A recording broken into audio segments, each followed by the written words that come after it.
Man, it's like 5:45 in the morning. I just can't sleep. I've had some thoughts on my mind, and so I figure. Oh, happy Thanksgiving, by the way.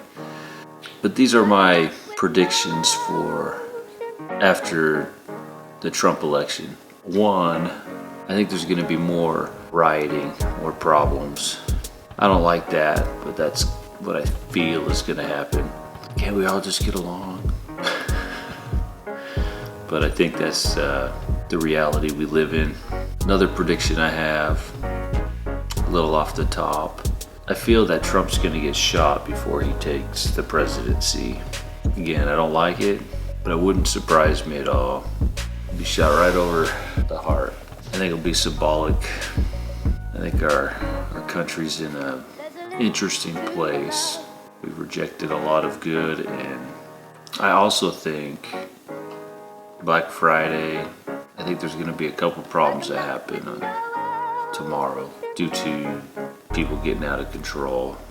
And it's sad. Very sad. I don't participate in Black Friday. I don't need it that bad.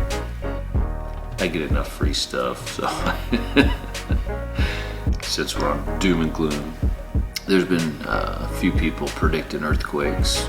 Overseas we've had some, but the Ring of Fire is acting up. So be safe this Thanksgiving, this Christmas season, especially if you're in the big cities.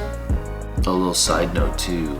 So my wife texted me, she was at Walmart shopping, and as they passed this 50, 60-year-old in a motorized Walmart cart. Zoom, zoom, zoom.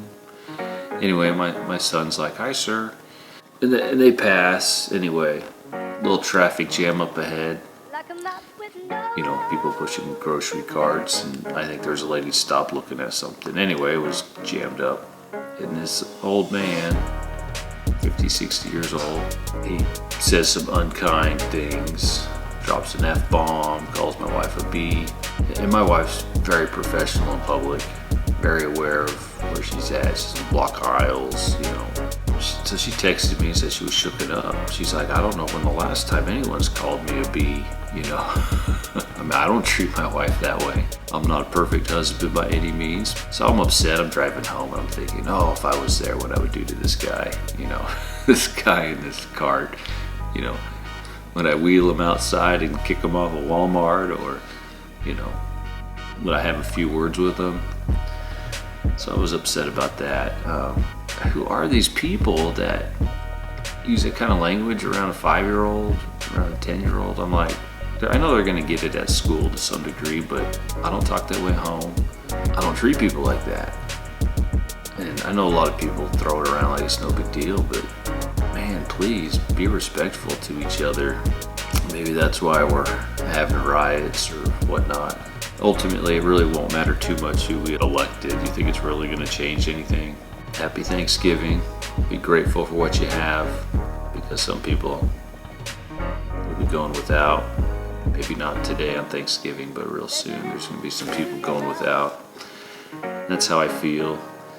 I also find it's, you know, I don't know, there's something about these little demonstrations. I'm sure some of these people are paid, but there's something about it that bothers me in my soul. You know, like, I'm okay with people doing their demonstrations, but there's something about this time around that I'm concerned. Anyway, I was like, when it first started, I was like, I'm gonna go buy another gun. You know, it makes me feel unsafe to have people out there treating people like that. I saw a video, they pulled some guy out of a car and beat him up. They don't even know who he voted for. They just called him out because, you know, he was probably white or something. Reverse discrimination, I don't know. And it was sad. It was real sad. But anyway, I just was like, man, I don't know what I'd do if someone treated me like that. Pulled me out of the car and beat me up, you know, for voting for Jesus or whoever I voted for. On a side note, maybe people voted for Trump because of greed. They're like, hey, he's a successful businessman. Maybe he can line my pocket too. Maybe that's what it came down to, you know. Because, like, The other side, if they win, they line their own pockets. But a businessman, if he creates a loophole so he's profitable, that loophole applies to other businessmen as well. Just maybe the vote was more about keeping wealth or getting wealthy as a people. What's important is you have some place to go today. And if you don't have a place to go, just ask somebody. I'm sure there's plenty of food. Somebody will take you. For those of you that their Thanksgiving is within 5 minutes, it's a feud. Put that stuff aside and appreciate our unique differences in the family setting. Happy Turkey Day. I'm gonna go play some jerky bowl, play some football this morning. Bye.